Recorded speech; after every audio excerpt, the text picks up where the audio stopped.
All right, so happy Tuesday to you.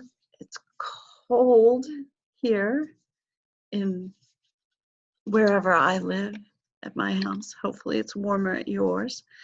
Um, so some things, hang on, let me catch people on the way in before I let them in. Once I let them in, their names go to weird places and I can't find them. Or maybe they're just alphabetized. We'll go with that. Okay, I just kind of want to make a little statement about why it takes me so long to grade, because I know that must be a little frustrating to you. I tried to get a little bit ahead this time, but the truth is I can only really get ahead if you turn stuff in early, which, isn't the nature of what most people do. So I'm not judging you. I mean, I'm just saying, so don't take it personally. Um, but I have about 100 students. And this unit has 4 questions, so that's 400, 400 things I have to grade. So it does take me, a little longer than I would like, and I tend to read them before I grade them.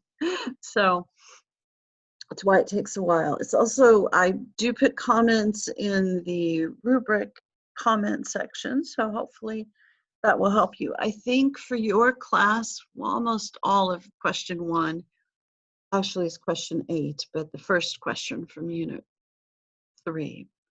I think all of those have been graded. There are a handful of you that haven't turned anything in, so you probably want to remedy that in the next few days if you can. I know a couple of you have kind of kept me in the loop, some of you not as much, and then there's been a lot of, I guess you all were having an exciting unit the last 3 or 4 weeks, so got a lot of emails about how you're going to be late on stuff and how my syllabus says you can be late. It's like, yeah, I wrote the syllabus, so I know it says that. It's not really my intention that you turn everything in late all the time. So that's why there is, technically a limit of 2 things that you turn in late. And it wasn't really my plan that those 2 things would be all 4 of your questions. However, if they happen to be, it's not the end of the world, just turn them in. Okay, so as soon as you're done, although I know a couple of you have talked to me about unusual situations, but here's the thing. Because it's a college class, unless you have modifications or accommodations, those come from an IEP or a 504 plan, through the Student Accessibility Services.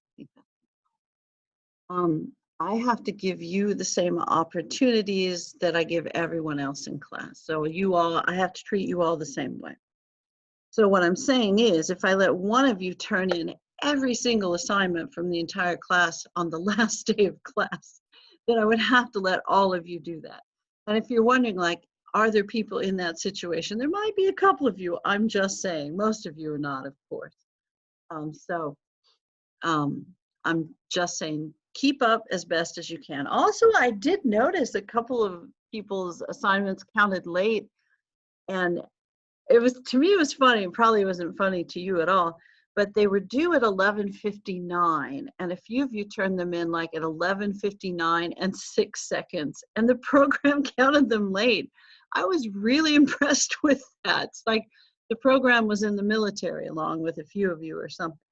I don't know, it seemed a little harsh to me, but if that happened to you, of course, it's not a big deal at all. And I'm so sorry for yawning at you. I'll be as reasonable with you as I can. So I'm not threatening you as like, you turned in 3 things late, you flunked the class. I'm going to be reasonable because why not? It's a pandemic, it's 2020. However, you also have to be reasonable and not expect to turn in 10 assignments on the last day of class, okay? And if you are way behind, like a couple of you are, I'm not going to name names because, I'd get sued. It violates FERPA.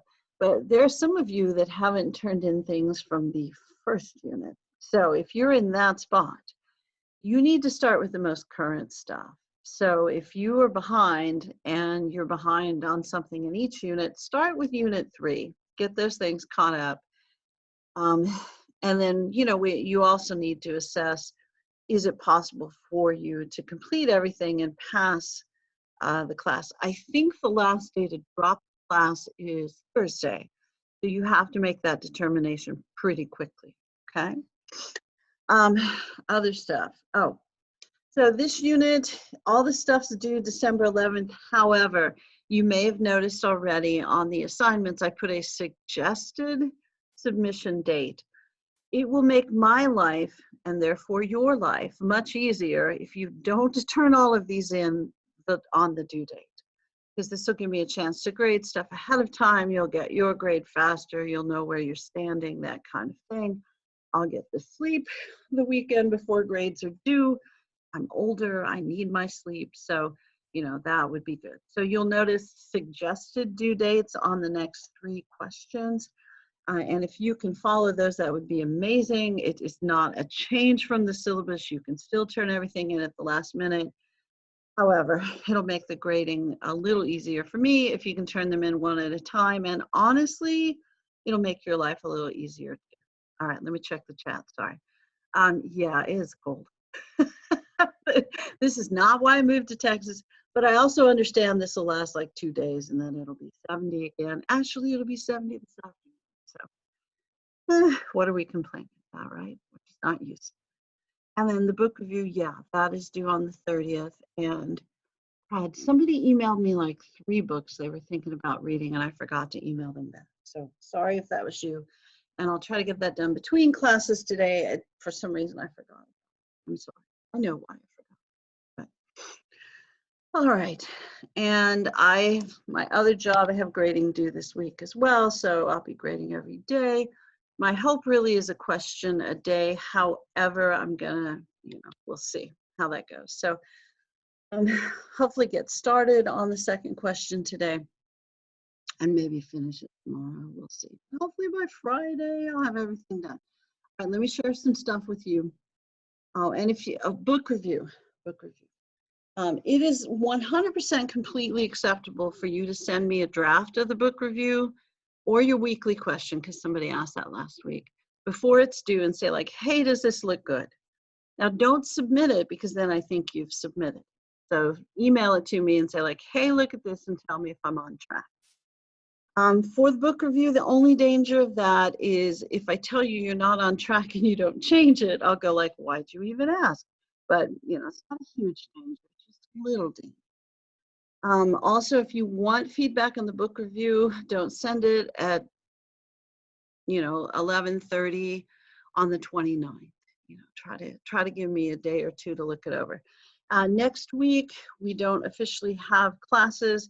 If any of you decide that we need to talk, send me an email and I'll set up, we can have our little Zoom meeting and we'll talk during the Zoom meeting, but it's not my intention to formally hold a class so that you can get caught up on stuff, write the book review, cook a turkey, not hopefully have a party of 30 people at your house. I don't know, you do you.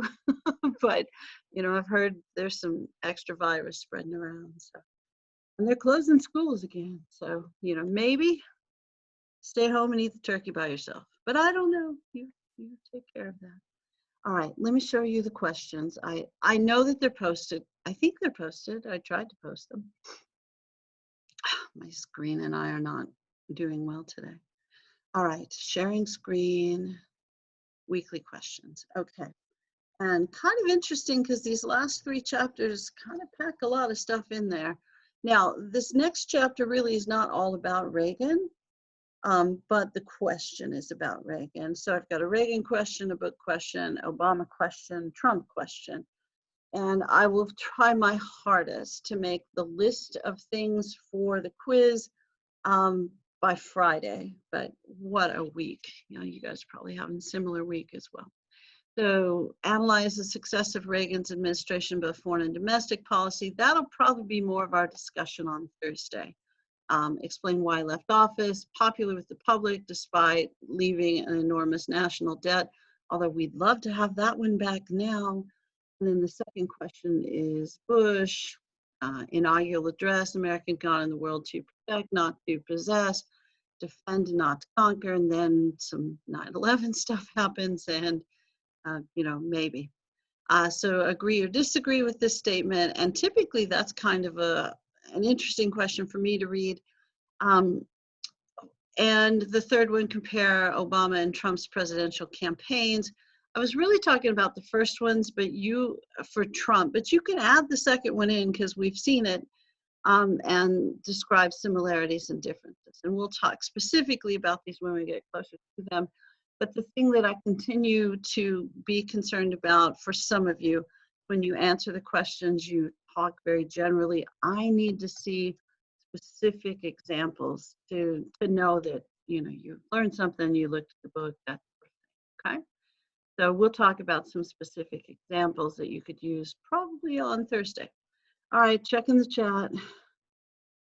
Turning weekly questions early for the next extra credit. You're trying to kill me. My boss, not a huge fan of extra credit, and I've already offered you 10 points, but I will tell you that I'll be happier when I'm grading them, if that helps you. I don't know that that helps you at all, but I will be happier when I'm grading them. So your chances of getting, I'm not, I will try to grade as evenly as I can, but if you turn stuff in early, it gives me, more time to think about it. It's probably, but try really hard. It'll benefit you because you'll know stuff ahead of time. Plus, I think it'll make your lives easier. But yeah, if I give extra credit, they're trying to get me fired. Because there's already 30 points extra built into the system. The 20 for the book review and the 10 for that Japanese internment thing. So if I've already, I don't know if the notes are posted. Let me check here in a sec. I've already offered 30 points, which is honestly an additional grade point. So if you did all the extra stuff, you could go from a C to a B. So, yeah. Oh, apparently they're in there. Thank you for checking.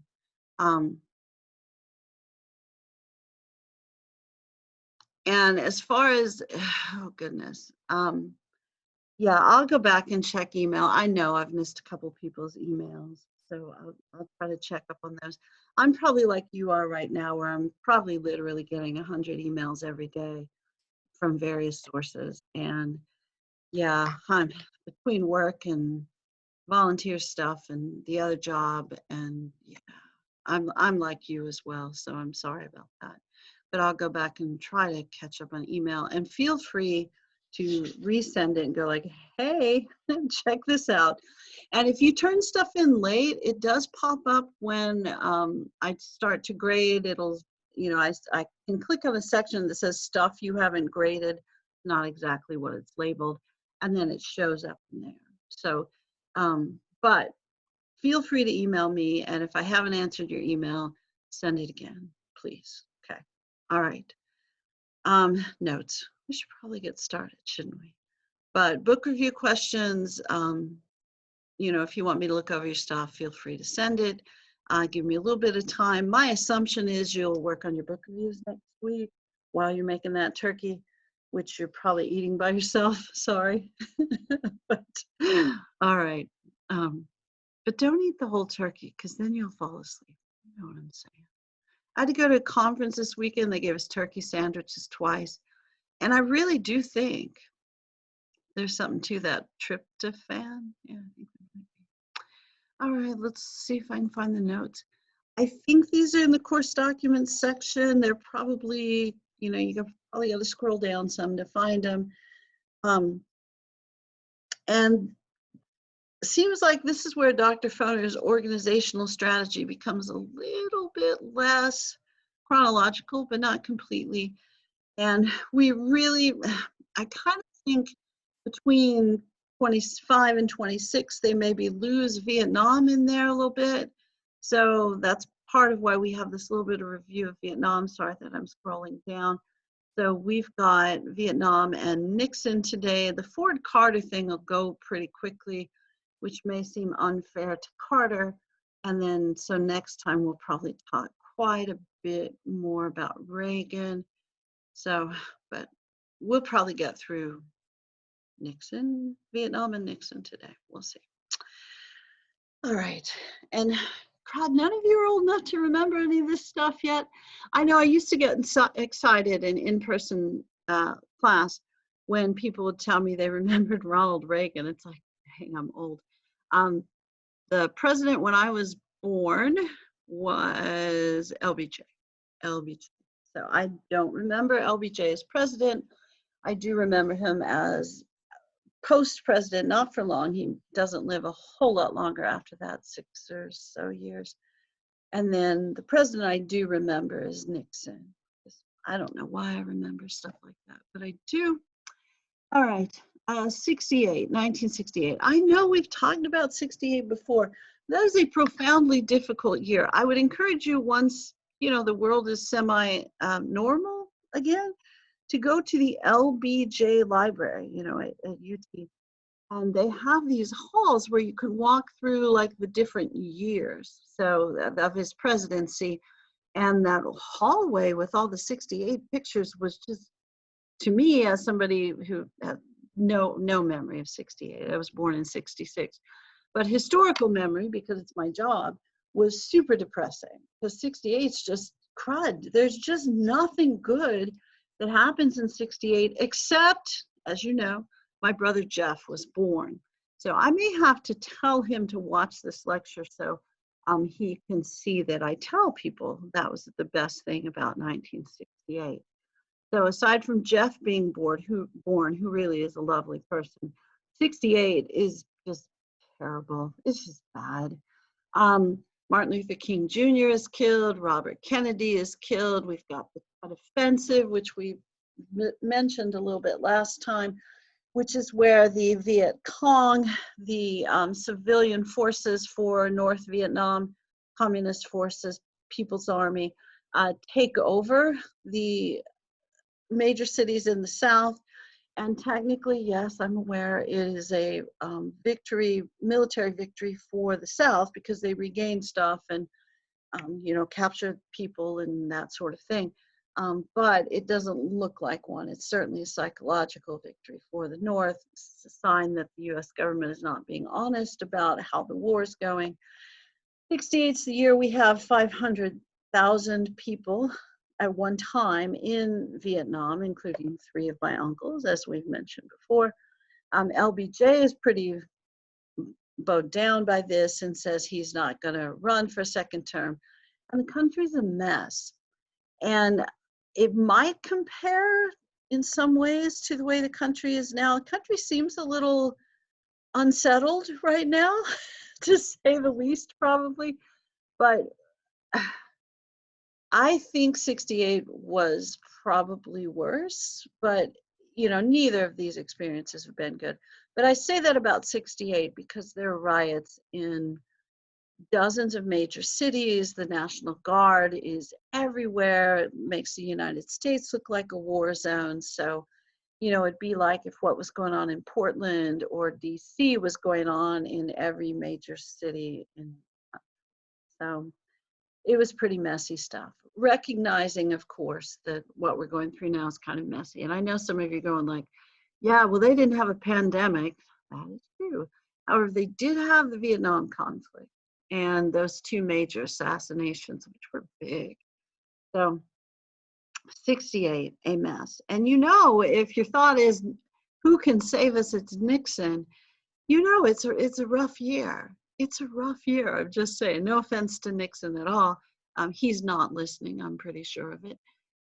However, and Nixon was fairly popular. I think you'd be surprised, maybe. My mother always told people Nixon was her favorite president. I believed her. I think she may have had some Nixon-like tactics. I'm not sure she tape recorded all of our conversations, but he could be a little punitive, I'm just saying. So Nixon in the 68 election, Nixon had not exited politics gracefully after the 1960 election. He said that was the Kennedy-Nixon thing, where he probably wasn't as good looking and dead people voted for Kennedy, and it was close. and Nixon was pretty bitter about it. So he said that you wouldn't have Dick Nixon to kick around anymore. That was his nickname, by the way. It's kind of a common nickname for Richard back in the day, not as common now for probably apparent reasons. Although I do believe that that was, you know, a common nickname for male body parts back in the day. And he was given that nickname by a woman that he ran against in California for Congress, that he may have used some kind of sketchy tactics against to defeat. So she was a little bitter with him. So she nicknamed him, I'm not laughing at all, she nicknamed him Tricky Dick, and that sort of stuck with him. But he won, so he wasn't bitter then. He's a little upset after 1960, and I get it. You know, when you lose or you don't get something you want, it's hard. It's why I haven't run for president yet, because I don't know that I could take it if I lost. But he said, you know, he was going to retreat to just being a lawyer and enjoying his family, that sort of thing. And then he decides to run for governor in California, and he loses. Either 62 or 64, I think it's 64. And so he really was bitter after that, but saw an opportunity in 68, and there he was again. So, you know, Nixon tried for the presidency twice. For those of you like, why does Biden keep trying? Because you know, sometimes it takes 2 or 3 tries, but you win sometimes. So Nixon won in 68, and he says he's the new Nixon, that he's less confrontational, that he's going to represent the silent majority. You know, he's not going to make lists of people. He's not going to persecute or prosecute his enemies. His whole goal is to represent everyday, law-abiding, silent majority kind of folks. And you may have, did you recognize that occasionally the President Trump, when he was campaigning, talked about how he represented the silent majority and was going to restore law and order. And I thought, oh, flashback to Nixon.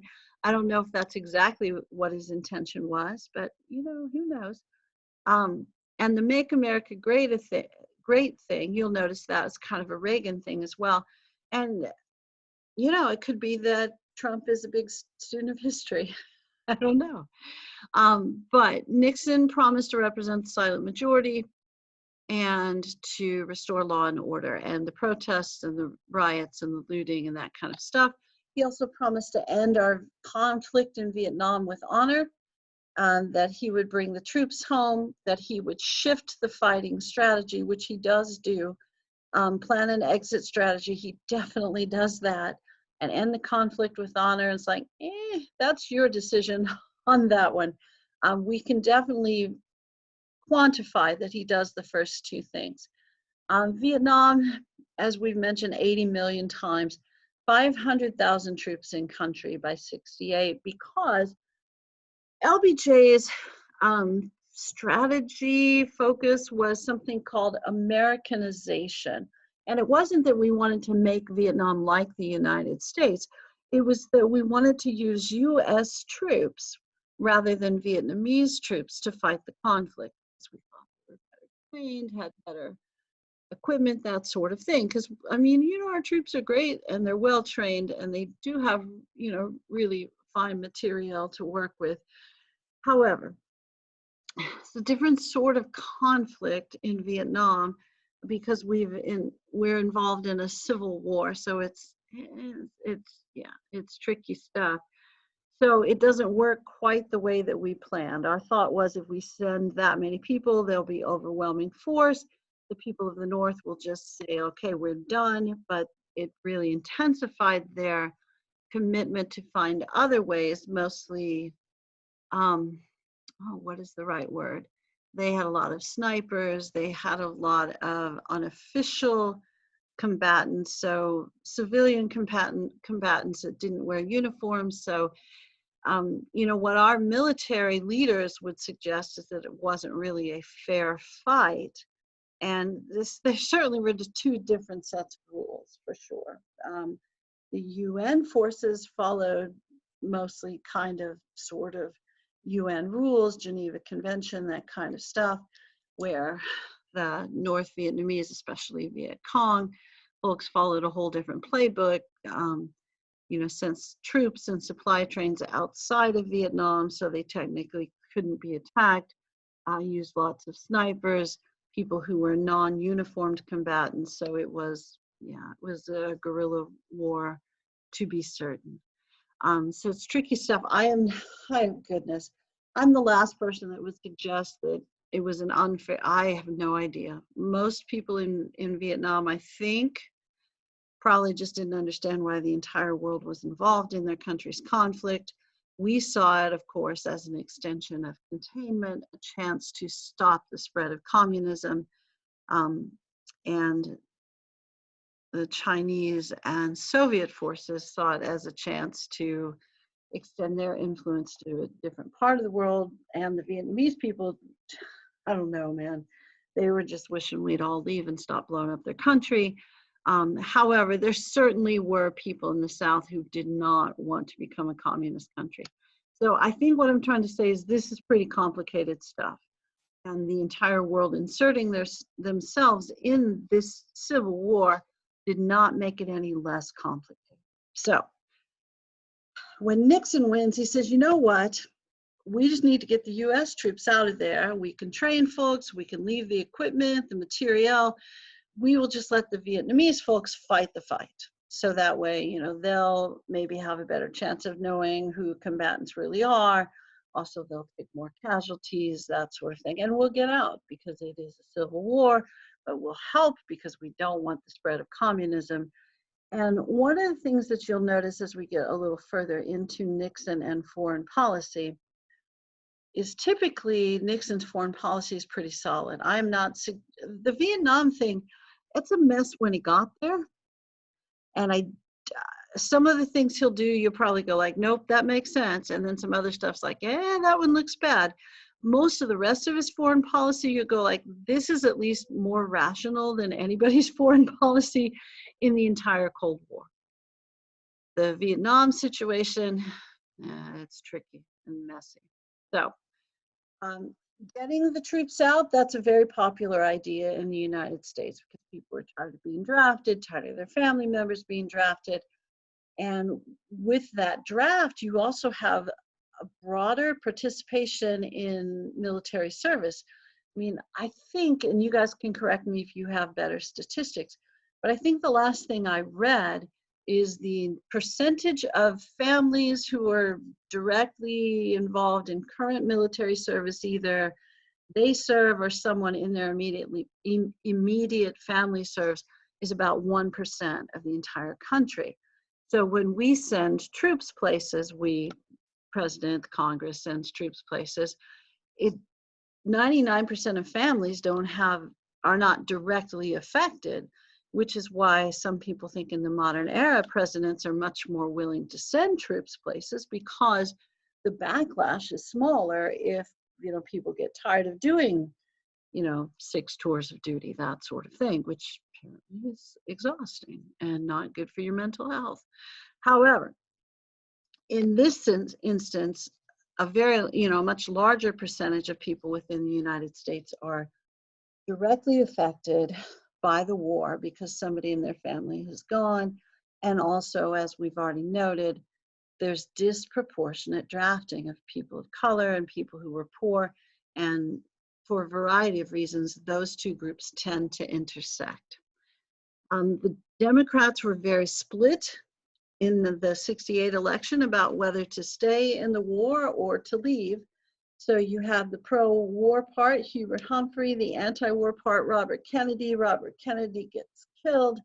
That leads to further chaos, and it's really, fairly clear that Nixon's going to win in 68. So Nixon does win in 68 for a lot of reasons. Now, here's the list of stuff that kind of happens in 68 and following related to Vietnam. Okay, so 68 is the Tet Offensive, which I've talked about 4 times, and which you should expect to see on, I think there'll be a quiz question about it, but I'll make the official list. Because I can't remember if it's more from the previous chapter or this chapter. So it's not a 100% promise, but there's a likelihood. The My Lai massacre, which happens at the end of 68, but becomes more known by 69 and is prosecuted in 70. Is a village, My Lai in Vietnam, where US troops are outside the village. There's a sniper in the village that keeps picking people off. The troops get frustrated, as they would, so they go into the village to try to find the sniper, primarily old men, old women, and children. Sorry, I got distracted. Somebody's coming in. So the troops get mad. They round up everybody in the village. They threaten them. They demand to know where the sniper is, where they're hiding him. Nobody will talk. So they've got them all in a circle and they just kill everyone. So they execute an entire village of people because they won't reveal who the sniper is. If you're wondering, this is not, okay. It's not part of military policy. It's not an authorized sort of thing. It's a no-go at the best. So it eventually comes out. They investigate who was involved. They're going to prosecute some non-commissioned officers. Other people will say, well, I was just following orders. They will get in some trouble, but not prosecuted. There's not a whole lot of sentiment to punish them within the United States. So I can't remember, and I bet some of you probably do know, the name of the non-commissioned officer who gets prosecuted. His punishment is not, he does get a dishonorable discharge, and that is a problem. But he doesn't serve much time in jail because people felt like he was kind of the fall guy for people higher up who probably either ordered or approved of or helped cover up this massacre. But Pat showed everybody that we weren't doing as well as we thought we were doing. My Lai showed everyone that we maybe weren't as ethical and that the lines between right and wrong weren't as clear in this sort of conflict, perhaps. And Americanization was LBJ's policy of using US troops to wage the war in Vietnam, or Vietnamization was Nixon's reversal of that, where we started to draw down US forces and replace them with Vietnamese forces. So de-escalation of US involvement in the war. And the idea is that we would then start to use some overwhelming force to try to force North Korea to the bargaining table. Now, North Korea seemed to be, or at least starting to trend toward being more successful in combat operations, so getting them to want to negotiate a ceasefire is going to be hard because in their estimation, and probably the rest of the world, it looked like they were winning. So if you're winning, you typically don't want a ceasefire. So Nixon's plan to get them to the negotiating table would be to bomb the daylights out of North Vietnam, which we did. And also Cambodia and Laos, which were the countries bordering Vietnam that the North used for their supply troops or supply lines and troop movements. And we're not supposed to bomb either of those countries. We're not supposed to have any involvement in those countries, which is why the folks from the North put their troops and supply lines there.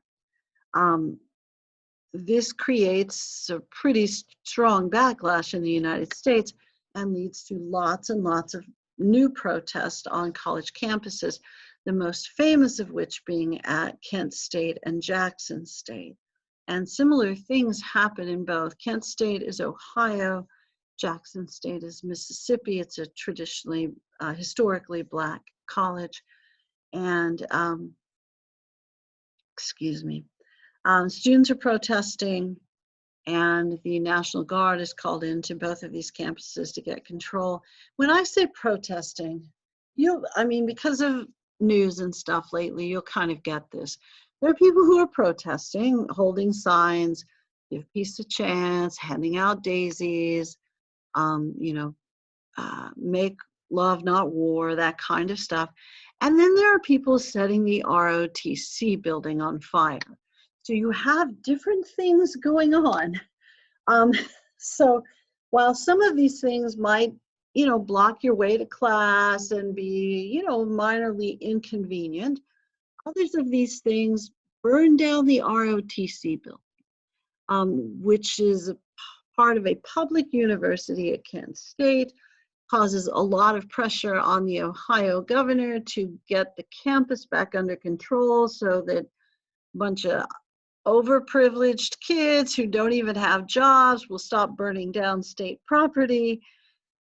So when they send the National Guard in, it doesn't go well. And the troops end up firing on the protesters, and 4 students get killed. There's some pretty famous photos of that, one of which is in your textbook. Similar things happen in Jackson State, and then the response is more protests. So ceasefire is eventually negotiated in 1972. It is an election year. And then right before the election, they announced we have a ceasefire with Vietnam. The agreement was that we would leave, that North Vietnam would return any POWs, prisoners of war, and they would promise not to harm anyone from the South once the country reunified, which it was likely to do, potentially with an election. That's not exactly how it happened. Okay, it's not even close to how it happened, but that people who cooperated with the United States, with the UN, would not be harmed by the incoming government. And the only of those promises that happened is we left. POWs were not returned, and people who cooperated were very much harmed. So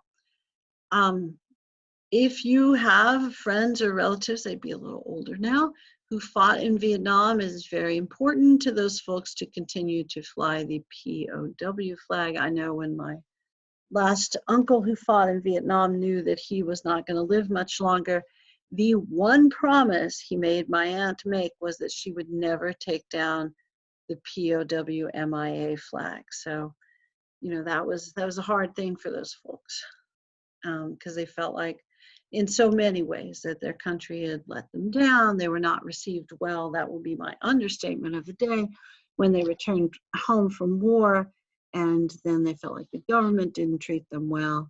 And yeah, so it was a tough time, because most of them either volunteered because they were trying to be patriotic or got drafted.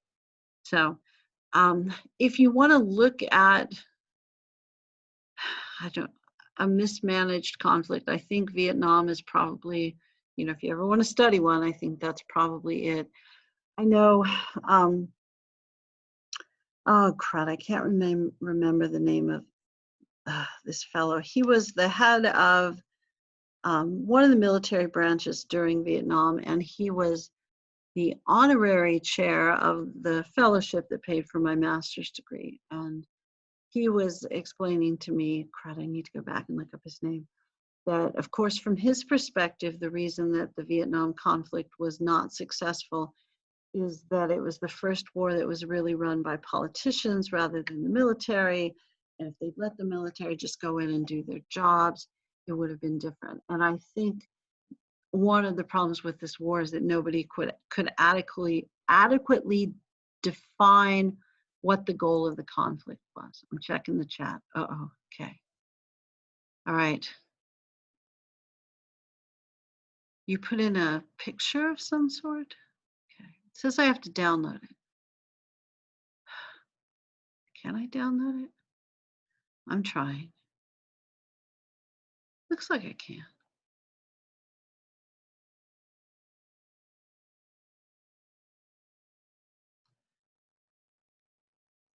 Okay. I can't.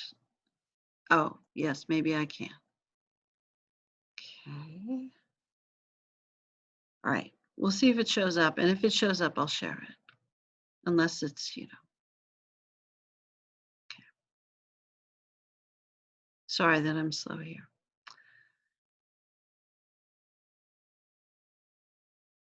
Seeing if that's what you sent. Oh, thank you, William Calley. Nope, that's exactly it. Yeah. Okay. And let me see if I can share that. Oh, he's still alive. Okay. All right. Let me see if I can share. Thanks for sending that. Okay. So it's, oh, and then there's a picture of the map of the United States.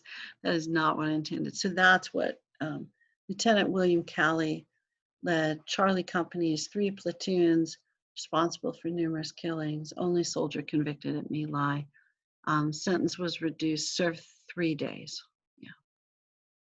Thanks for sharing that. I was a little kid when that happened, and I remembered, of course, my uncles that fought in Vietnam, and my dad who really wanted to fight in Vietnam, which I still think is an odd story, thought that he shouldn't even have served the 3 days. I remember that distinctly, even though I was a little kid.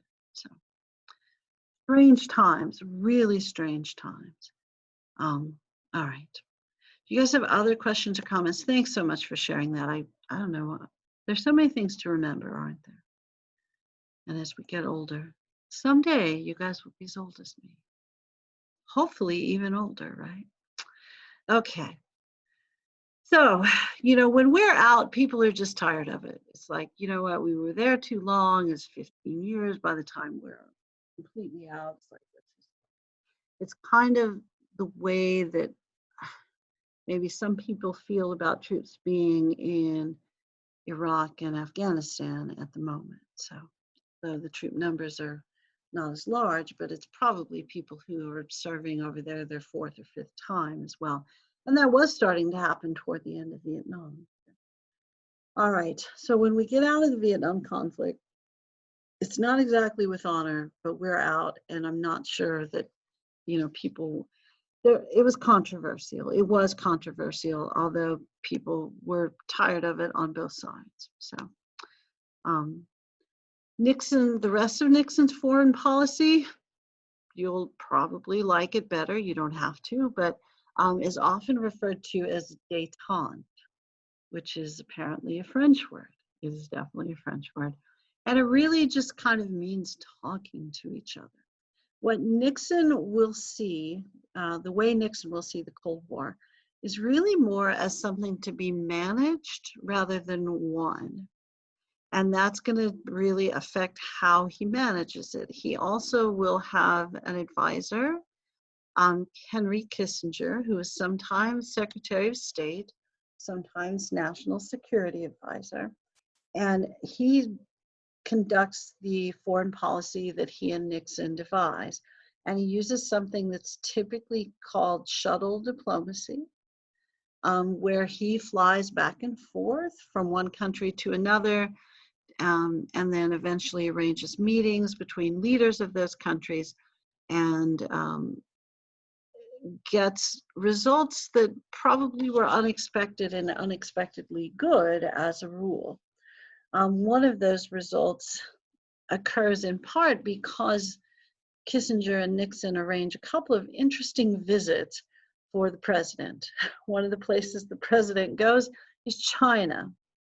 And there are pictures of him near the Great Wall, but he goes to China to meet the leaders of China and to open relations with them rather than just pretend that a couple of billion people don't exist because they're communist. Now, this is supposed to have 2 effects: to thaw the Cold War a little bit, to actually have a dialogue with the country, government that represents a couple billion folks. Also to make the Soviet Union wonder what's up between the United States and China, so that maybe they'll be more concerned about China than they are about the United States. And it seems to work in both ways. So détente really starts to replace the idea of mutually assured destruction, where the way we keep each other in line, US, Soviet Union, is by continuing to build nuclear weapons so that we will be able to retaliate in a more forceful way than the other country. So it's really kind of the beginning of the end of that policy of foreign policy by threat and intimidation with nuclear weapons. I'm telling you, when we were kids, I don't know what you were most afraid of internationally, politically, when you were a kid, or at all, that, could potentially happen. I assume for some of you, it was school shootings because you grew up in that Columbine era. For some of you, like right after 9/11, you might have been worried about terrorism. In my era, except I grew up in the Midwest where there are a lot of tornadoes, we did worry about those. It was also nuclear war. We were just sure we were going to be nuked, and the evil godless communists would either kill us or take over our country. And if you look at our movies from the 70s and 80s, you see that reflected quite a bit. But this helps to start the end of that sort of feeling. So Nixon administration also negotiates with the first negotiates with North Vietnam. Of course, that also was with conventional bombing of North Vietnam. So that is not traditional negotiation where you bomb the crap out of people and then go like, hey, want to talk. Why it was so controversial, because it's civilian bombing, as a lot of you mentioned in your World War II question about the good war. That's the one I just finished grading. So I have lots of memories of that. So Nixon administration uses conventional bombing to get North Vietnam to the bargaining table, but more peaceful methods to get Egypt and Israel to begin to talk with each other. And they'd had a series of wars in the 60s and 70s that caused a lot of turmoil in the Middle East, threats of World War III. And also, the one thing that we kind of liked in that region in this era was a lack of access to oil. So, in that era where we weren't fracking and we weren't the world's #1 producer of energy, in that era, we were a little more dependent on oil from the Middle East than we wanted to be. So when there were conflicts in the Middle East that limited the flow of oil and petroleum products to the United States, it was problematic for us for a variety of reasons, and they weren't all that we wanted peace. But getting Egypt and Israel to stop fighting, and it kind of led to a modernizing of, or a desecularization of the Egyptian government. And it really sets the stage for the Camp David Accords that you'll see later on, which is a very historic peace treaty. So really hard to get nations in that region of the world to sit down, talk to each other, and agree to some peaceful thing. So that was a big deal.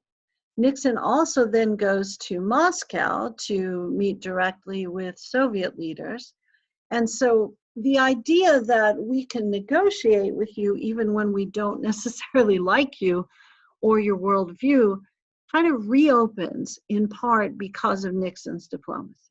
So Nixon's diplomacy is pretty solid, except I know the whole bombing the crap out of North Vietnam to get them to talk. So getting communist nations, Soviet Union, and trying to distrust each other, but also talk to us was very useful. Also, probably the most important thing, but you get to decide, and there'll definitely be a quiz question about this, strategic arms limitations talks. So Nixon initiates these talks with the Soviet Union to start to decrease the production of nuclear weapons and actually disarm, and take the nuclear stuff out of existing nuclear weapons, denuclearize, I think, if that's an actual word. But and these talks lead to SALT I, which is a treaty that limits the production of ICBMs. And you're going, what the heck are those? Intercontinental ballistic missiles, the kind that can go from one continent to another and deliver nuclear weapons.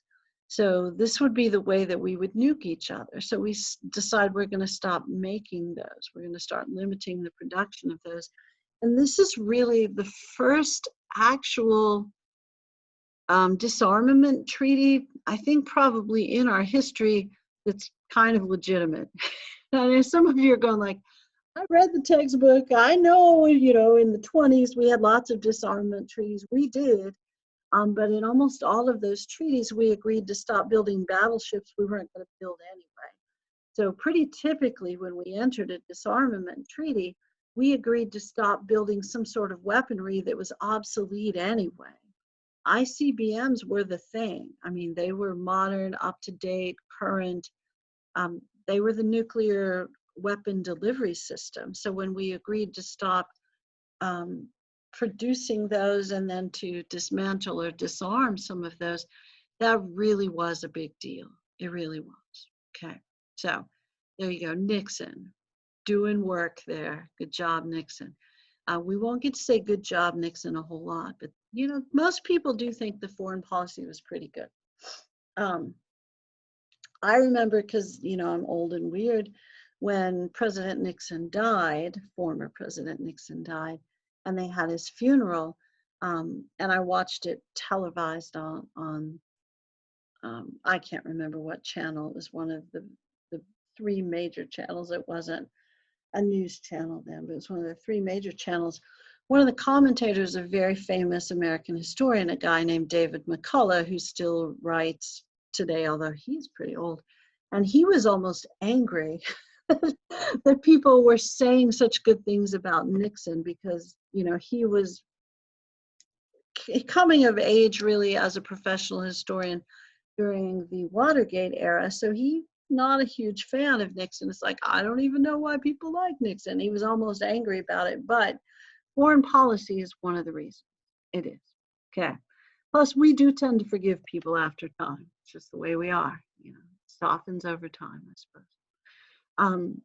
So, New Federalism was also an interesting program that Nixon had. And this is where you see a pretty big shift in the Republican Party starting. So, the stuff that we tend to attribute to Reagan as far as economic programs, that kind of thing, probably starts with Nixon and certainly had been discussed before the Reagan era, although I do recognize Reagan's speech at the '64 convention for Goldwater was certainly a part of that shift. I get it, I do. But the idea of new federalism, and this is a very Southern thing. Southern states like this quite a bit. And the federal government still does this. And this is kind of how social programs tend to be run in the modern era, in large part because of changes that Nixon made, and then bigger changes, you know, more systemic changes that Reagan will make during his presidency. But the idea, you're going like, why do you keep talking about this and not tell me what it is? The idea is that the states will do a better job running social programs than the federal government will. So rather than having an administration in DC that controls food assistance or healthcare assistance, that sort of thing, you establish those in each state and just send them the money. And then the state can choose how it's run, which is also why different states give different benefits. And states can add to those federal benefits or not. And you've probably noticed Southern states tend not to, certain Midwestern states do, and certainly California and New York do, which is part of why their taxes are higher. There are other reasons as well. But the idea behind new federalism is that you shift the social program from the federal government, things we would consider welfare, from the federal government to the state government, because the states are closer to the need and can administer the programs more efficiently. On that level, it makes really good sense. It does. And there's good logic to it. I get it. But you also know the other side of it. It also means that the federal government will consistently cut funding to those programs and depend upon the states to fill in the gap, which, you know, Southern states just go, nope. And then New York and California go like, yes, let's help everyone. And again, why their taxes are higher. And you notice too, if you live in this area, there's certain types of assistance programs that are run by cities. So if you live in Austin, the people who vote love those and continue to vote those in, which is why taxes in Austin are higher than taxes elsewhere. Not the only reason, but it's a big part of it. Because, you know, like if you lived in, say, Leander, where I live, there aren't a whole lot of social programs that our voters are willing to fund. It's going to be my understatement of the day. So, new federalism is shifting the responsibility for running the programs and then eventually for paying for the programs. So, aid for those sorts of programs really starts to decline as a percentage of the budget. However, I know I had the economics class too, that most of what our government spends money on is Medicare, Medicaid, and Social Security. But those tend to be more direct payment sort of social programs rather than here's some food, here's some job training, that sort of thing, some child care, that sort of thing. Also, Nixon responsible for some things that you'll probably think are pretty good, like the Environmental Protection Agency. We didn't have one of those until the Nixon administration, and there was a big push to clean up stuff that we discovered in the 60s and in the Nixon administration, like all sorts of pollution that we'd never quantified before, or that when we had nuclear waste, the way we got rid of it was to dig a hole and put it in the hole. It's not really a good nuclear waste program. So, and sometimes near populated areas. So they have maps of those things. They discovered this and said, we got to clean this stuff up. So lots of environmental movement in the 70s. Whether or not you want to credit Nixon for that is kind of up to you. Some of it might be a result, it is a result of more environmental awareness that started by writers like Rachel Carson, who certainly was in your last chapter and wrote Silent Spring about DDT, which does a fine job of killing mosquitoes, but does some other stuff as well, which isn't as helpful, you know, so. But we do discover in this era that we've done some intentional and unintentional things that just have to be cleaned up. And the toxic waste dumps are the biggest problem. And especially when they're near water supplies or population centers, and there were many of those. So cleanup begins, and they'll have a pretty large budget because they'll need one. Title IX and affirmative action are also products of the Nixon administration. So Title IX equalizes spending on women's sports. This is why male soccer players who want a college scholarship don't like Title IX. But this law says what is offered for men needs to be offered for women in college, also in high school. And it applies to school systems that receive federal funding. So if there's a baseball team, there needs to be a softball team. If there's a football team, there's not probably going to be a women's football team, but maybe a volleyball program. And it's also supposed to equalize some of the college funded scholarships. I know some of you are going like, that doesn't happen. I know that doesn't happen. So like at UT, I'm aware they spend a little more on football than say everything else in the school. I know some of you are going to say they also make money. I know they make money on football. I know it. I also know the football coach makes more than the college president. And I get that because, revenue and football and stuff like that. However, many of those scholarships are funded privately, which, you can I don't want to say get around Title IX by doing that, but you can. But if you're spending that much money on your football program, you can't have a soccer program. You have to have an equal number of sports opportunities. You get the idea. I've talked about it enough, right? Okay, and affirmative action. A lot of people still think we have this. We don't really have this anymore, and haven't since before I went to college. I mean, it was a long time ago. It was I think the Bakke case was in 1980, but in the 70s, they had direct quota systems for hiring, college admission to equalize discrimination from the past. So the quotas were based on population percentages, either in the country or in the state or the area. So let's say you live in Texas.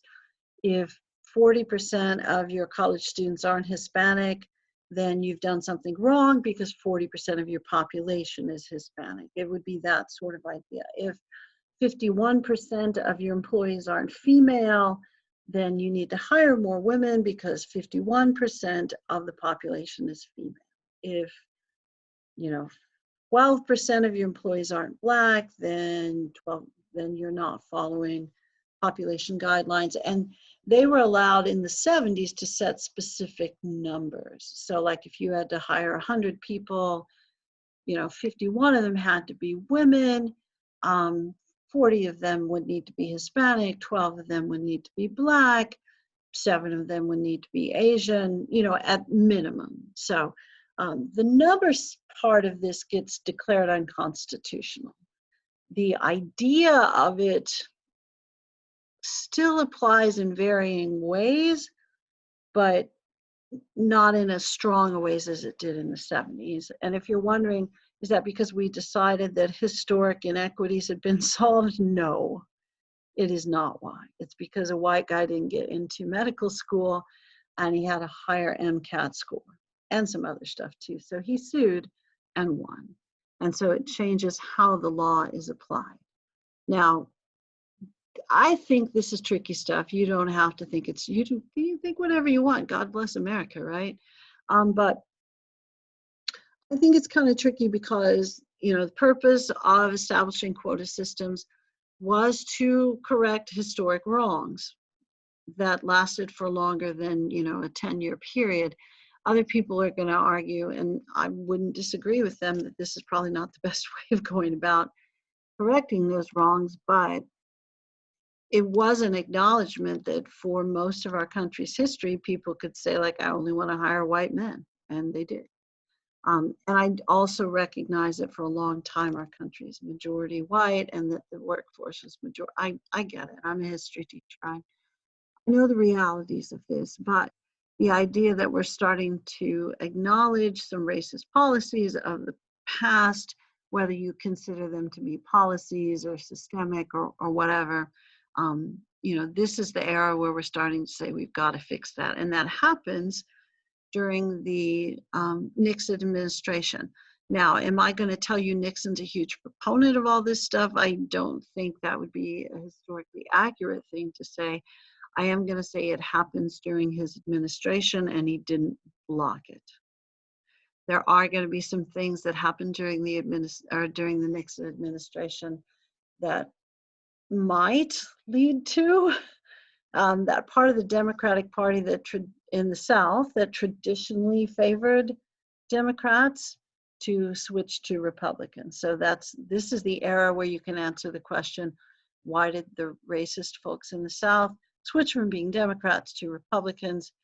And it's because of this idea of federalism during this time period. The federal government, not only are they going to stop administering some of these welfare type New Deal style programs, they're also going to stop enforcing certain rules and laws and let those be enforced again at a state level. So then people who had traditionally voted for Democrats in the South are going to go, no, that kind of suits us better. I think we'll start voting for Republicans. So that's what you see in the modern era. So white Southerners are going to vote. Well, a lot of people voted for Nixon, but white Southerners will vote for Nixon. Now they'll revert back to Carter because he's a white Southerner. But then after that, they tend to continue to vote for Republicans. And then you see exceptions in the last 2 elections. Well, last 3 maybe, I don't know. Because I don't know that we've analyzed the current vote so much. But you will also see members of that group voting for Obama because they want change.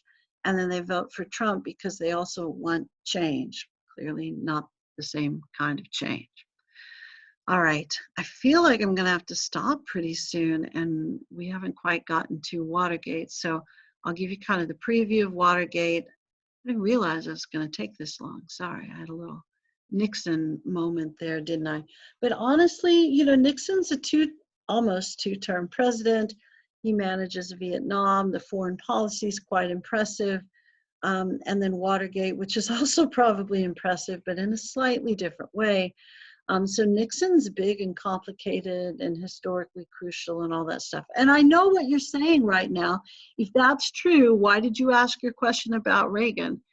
I don't know, because it's Williamson County and we love him. I don't. Reagan's also quite important, and 2 terms. And okay. So Nixon, Vice President Spiro Agnew. He and Vice President Spiro Agnew get reelected. We'll talk about some mess that might have happened there. Spiro Agnew, after they got elected, it was discovered that he maybe had accepted a bribe or 2 and maybe hadn't paid all of his income taxes for his entire life. These are no-nos. So he resigns. So then Nixon has to replace him. And I know some of you are already wondering, I know how you guys are thinking, what happens if we get a president who maybe doesn't make it completely through his presidency, and then the vice president takes over? How do we get a new vice president? I know some of you are wondering that already, because some of my friends who don't care about history, after Biden was declared the winner, Biden wins the election, that was the first thing they asked me. It's like, so now you care about my body of knowledge. All right, fine. What happens is the new president, the one who replaces the old one, appoints someone, and then the Senate confirms him. So in this instance, when the vice president resigned, the president got to pick a new one, and then he gets confirmed the same way a Supreme Court justice or a cabinet member would be confirmed. So your goal when you're doing something like this is to pick somebody everybody would like, everyone would approve of. So Nixon picks Gerald Ford, who's often described as affable. I'm sure that's how we're all described, right?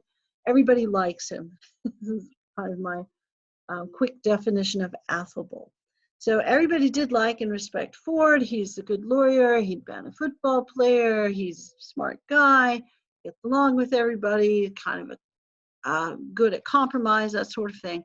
And he's also going to be super easy to confirm, which does happen. So everybody likes, I put affable in the notes, didn't I? Everybody likes Ford. It's true. I know some of you are going like, well, then why didn't he get elected? I went, well, we'll talk about that later. Be nice.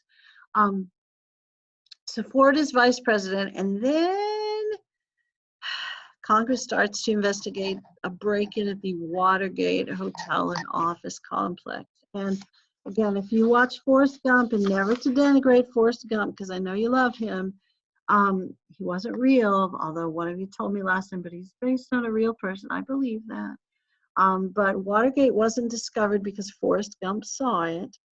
But Watergate is a break-in of the Democratic National Committee headquarters at the Watergate Hotel and Office Complex. And it was the office side, of course.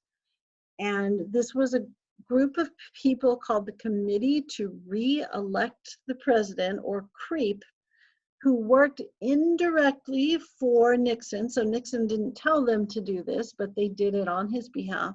They wanted to break in the DNC to steal the campaign plans and strategy.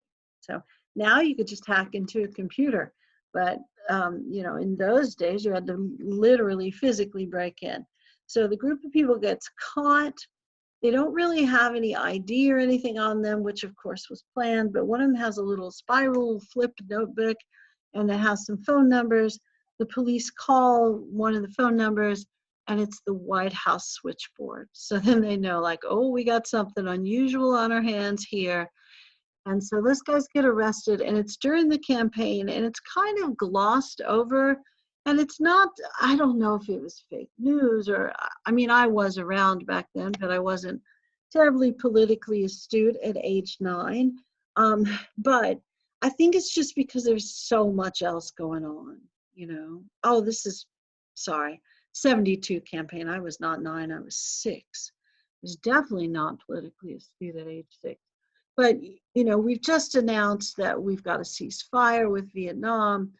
There's all kinds of other things going on. So I don't know that it was so much cover up by the news media, which, we often suspect in the modern era, perhaps, or hear about. But I think it's just there's a bunch of other stuff going on. And certainly Congress was aware of it and started to investigate and talk about it. It's just the bulk of the hearings are going to happen after the election. And it's also election year for those guys too. I don't know if you noticed, but people in the House of Representatives, which is where that sort of investigation starts, they get elected every 2 years. Those guys are always campaigning and raising money. And that was true in the 70s as well. So everybody's distracted, but they get back to it after Nixon gets elected and takes office, and they really do get back to it. So he will be not exactly impeached, but they start the impeachment proceedings, which have two parts, and I am almost done for those of you wondering. The House brings the articles of impeachment, so they're like a grand jury that decide, are we going to bring charges? And then the Senate holds a trial. Nixon got through the House side, but when the Senate leaders met with him, the Republicans in the Senate, his own party, said, hey, Nixon, we just want you to know we're going to hold the trial and you're going to lose your job. So you might want to resign. So he says, I will never resign. And then he resigns.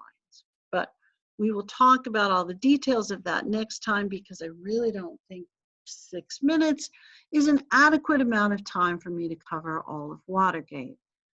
But next time we will talk about Watergate. Ford will take about 10 seconds. No offense to Ford at all, who, you know, historically we think of in a very positive way. I can guarantee you at the time period, at least where I lived as a child, Ford was not seen in quite as positive a way. And then Carter, there's not so much in the book about Carter, but we'll talk about him. And people tend to think of Carter as probably the best former president in U.S. history, although you could make a case. I would make the case for John Quincy Adams. And you're going to, of course you would, because everyone knows about John Quincy Adams. But Carter is just one of the finest people in his personal life. He's building those Habitat for Humanity houses. He's always doing charity work. He doesn't go around, you know, trying to become any wealthier than, I know he was already wealthy. I know how this works. But Carter's a super good guy. His presidency is an enormous mess. And then Reagan, 2 terms, and people do tend to think highly about his presidency, especially my corner of Texas where we name everything after Reagan. You know what I'm saying? All right, so before we go, do you guys have any questions? And don't run off just yet, because I want to double check on the roll. Okay, and I'll try to be fast. Okay, I'm gonna stop.